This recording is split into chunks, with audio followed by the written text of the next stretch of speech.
So that was I'm a Cuckoo by Belle and Sebastian, which I'm not too familiar with the work of Belle and Sebastian, but that is one of my favourite songs. It's stuck with me for a long time. And I chose it because it's a bit of a random one for me, and this is a random beer. So I liked it. It was lovely. You enjoyed it? Like, really happy vibes. You were vibing it. Oh, I was Yeah, vibing really hard. Like, just, he's got like a strange, like, almost awkward vocal. But I quite like that. It's strange because it's that understated vocal, quite. He's just plain saying it. Yeah. Because he's like storytelling. Yeah. Vocal. He's storytelling to a melody. To a melody. He's not hitting high notes. He's not delivering. He's just there. It's there, and it's rolling on and rolling on. I'm doing the hands. He's just there. He's there. He's everywhere. But I think we probably spoke about it while the tune was playing. There's he's got this storytelling vibe vocal. That's all his vocals, the flat line, and the tunes telling the story while his vocals is telling the literal story, if that makes sense. Yeah, which brings me, I mentioned this as it was on.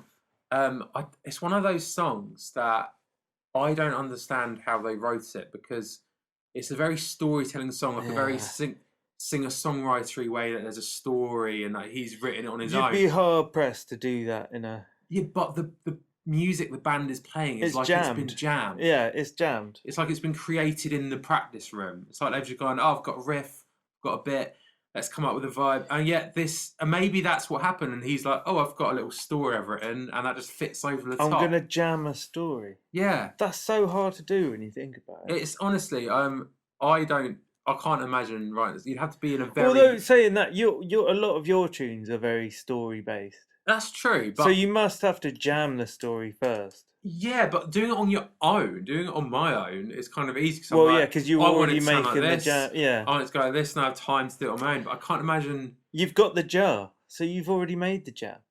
Yeah, if you like, yeah. But I can't, because and I've been in bands where you kind of jam a tune and it becomes like this very musical experience, and the lyrics just kind of fit in around it, and the lyrics become like an instrument themselves, as like kind of dropping in as like a little pattern. Definitely. We're especially in that style, you can sometimes gauge when lyrics have just been like, well, it fits here, so it's going to be there. It wouldn't work anywhere else, but it's going to be there in the song. Yeah. But with that, it sounded very fluidic and very like rolling and like... It sounded very natural. It sounds like they just came up with it on the day. But there's so much ad-lib going on. It does sound ad-lib. Yeah. Which is impressive. Because you can't ad-lib. Or can you? I don't know. Can you ad-lib a whole song like that? A story song especially. The guy. I don't know his name actually. But Belle and Sebastian, not two people called Belle and Sebastian. A whole band of people who are not called Belle and Sebastian. I've got on my notes as well, the backing synths. Did you listen to the backing synths? I like the backing synths. They're very they're subtle, but they move you while you're going. I do enjoy that. It's a rare thing. Like, I think synths get a bit of a bad name as just kind of being tacked on to things.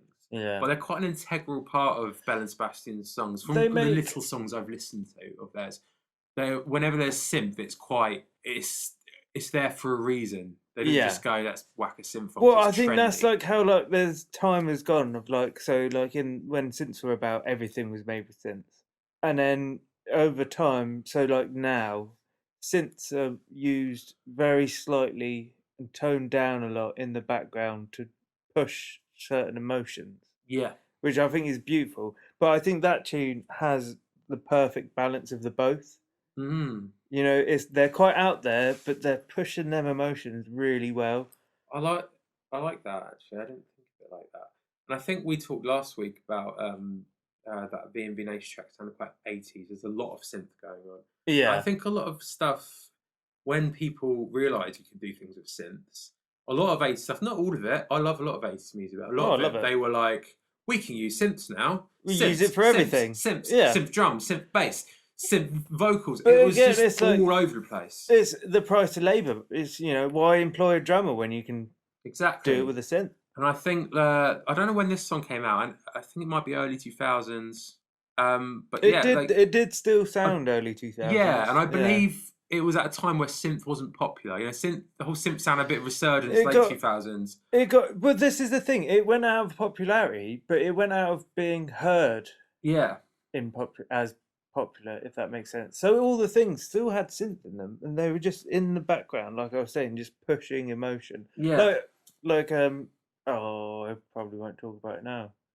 The tune that you're bringing out, that I've put little synths in the background just to push certain emotion and give it's like the wall of sound effect. Yeah. It's using it as a tool. Yeah, Tool. rather than wall of sound. Yeah. rather than a prominent instrument, you've just got it there. Yeah, pushing, making everything flow and move nice. Everything nice, everything smooth. You know what I'm saying? Yeah. So, did you think the beer went with the song? I do. It was quite hectic, quite happening.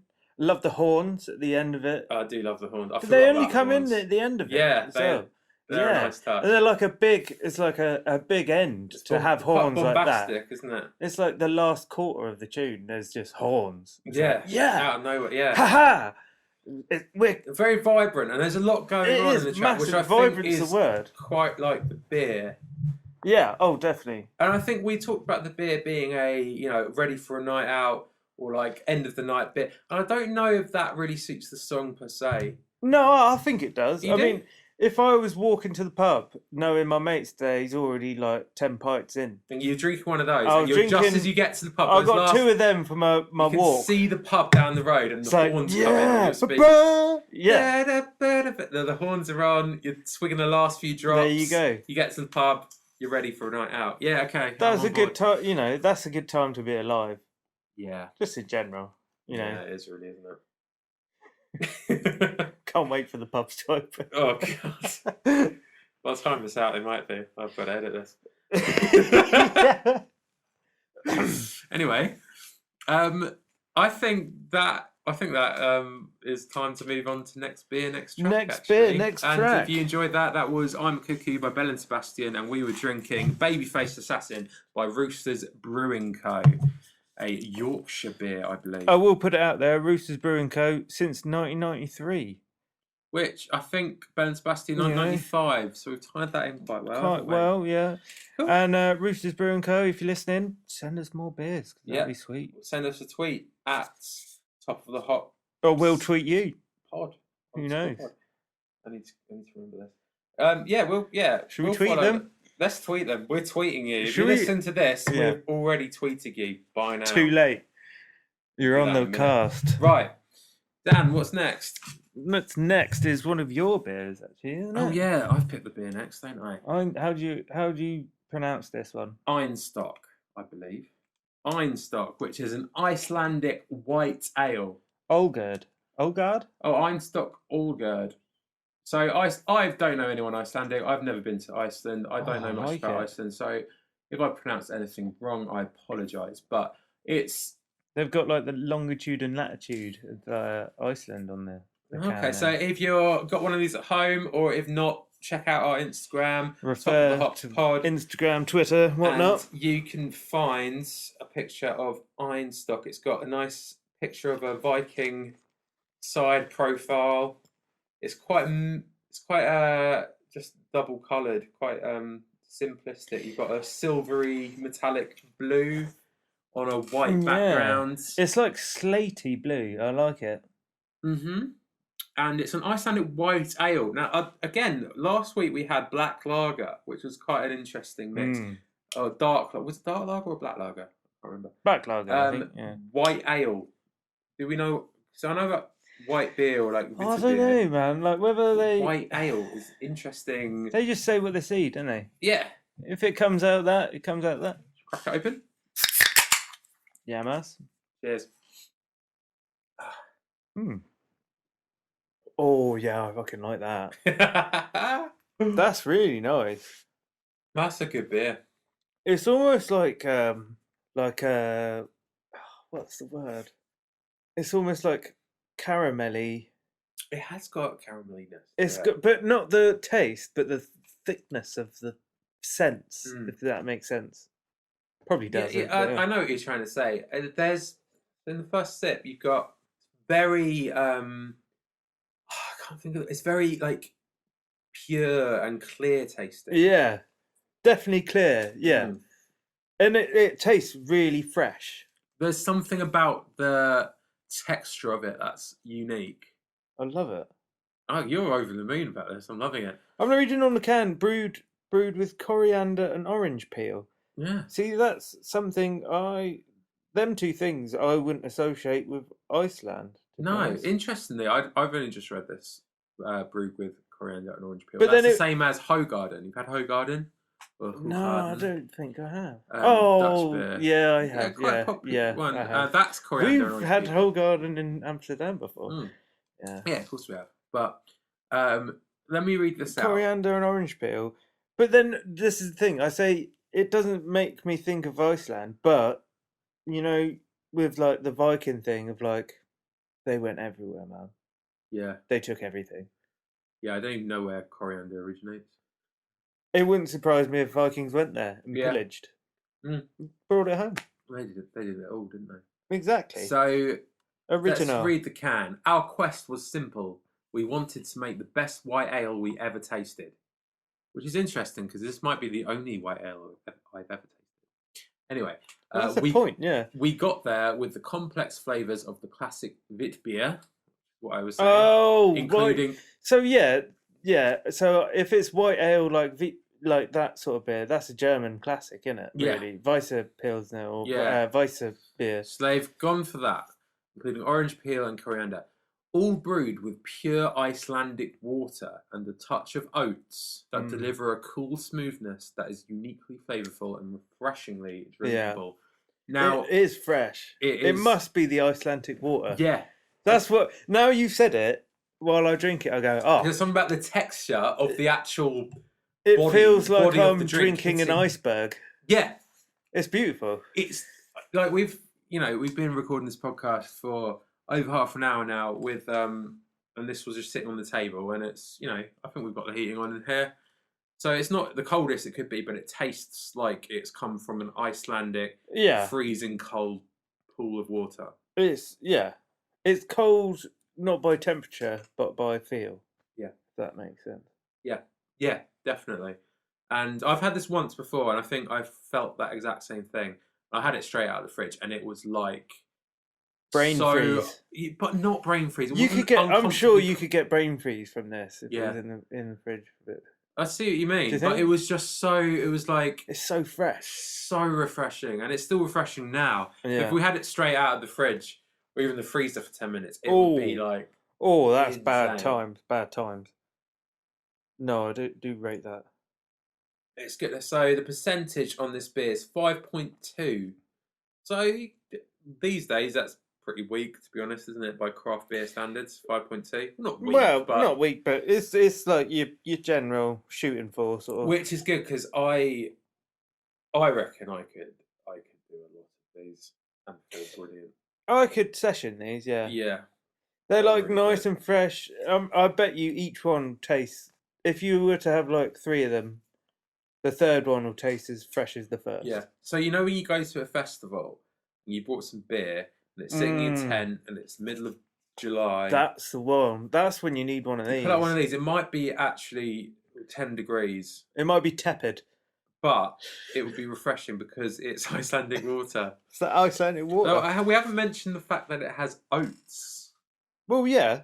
I mean, oats. Look, I'm going to talk stuff that I don't understand. But are oats less heavy than wheat? I don't really know.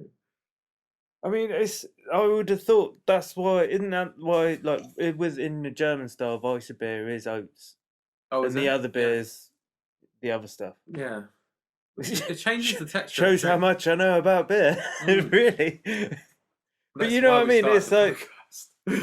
Well, I think that's the point. To be fair, we're just drinking beers. We don't claim to be experts. We're just having a good time drinking beers. Exactly. Nothing wrong with that. We should all be doing all the time, apart from when we're driving. Or if you're under 18. Definitely no underage drinking. I didn't drink till I was 22. I didn't touch a can till I was 29. Not even a can of Coke. Oh, I still haven't drank a can of Coke. What is that?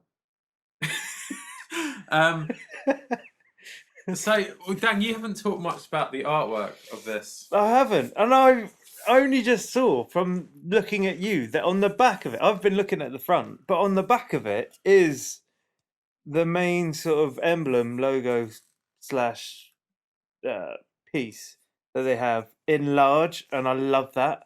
It's confident, isn't it? Yeah. It's a confident artwork. I mean, it's so confident they've put the logo on twice. Yeah. One bigger than the other. How ballsy can you get, really? I mean, I don't like the crossed axes. It's not. I don't really feel they match. No, I don't like that either. I mean, because I like my history. This is the thing, right? One of those going vertical would look better. But at the same time, I don't think a Viking would have that sort of axe. No, well, they wouldn't have horns on the helmets either, would they? Would they? Well, Apparently. but I can understand. Yeah, that's true. But I can understand that. That's like stereotypical Viking. But Yeah. that axe is more like Bit medieval. it's torture. more like what they what's it called? You know, the Swiss Guard at the Vatican City. They Yeah. have that axe. Oh, okay, yeah. It's different fucking genre of axe, man. Come on. I think you're right. But that's fair, you know. But going back to the taste, I'm interested because it says more than once on this can white ale, and it mentions that it's inspired by Vitterbeer. Yeah. So it differentiates itself from Vitbeer by being white ale, and it's unique taste. It is isn't lighter than a German. Yeah, it's not. Weiss beer I sort of thing. really love Weiss beers, Vit beers. Mm. I love them. They're one of my favourite types of beer, but they are quite heavy. Well, Whereas this is much more refreshing. They're like fresh but heavy in tast. Yeah, They're not like they're quite like they they sit in your belly, they're an right? overpowering. They're always quite. I always found them to be really fizzy as well. Yeah, And the fizzness of this, if that makes sense, is like it's not too like active.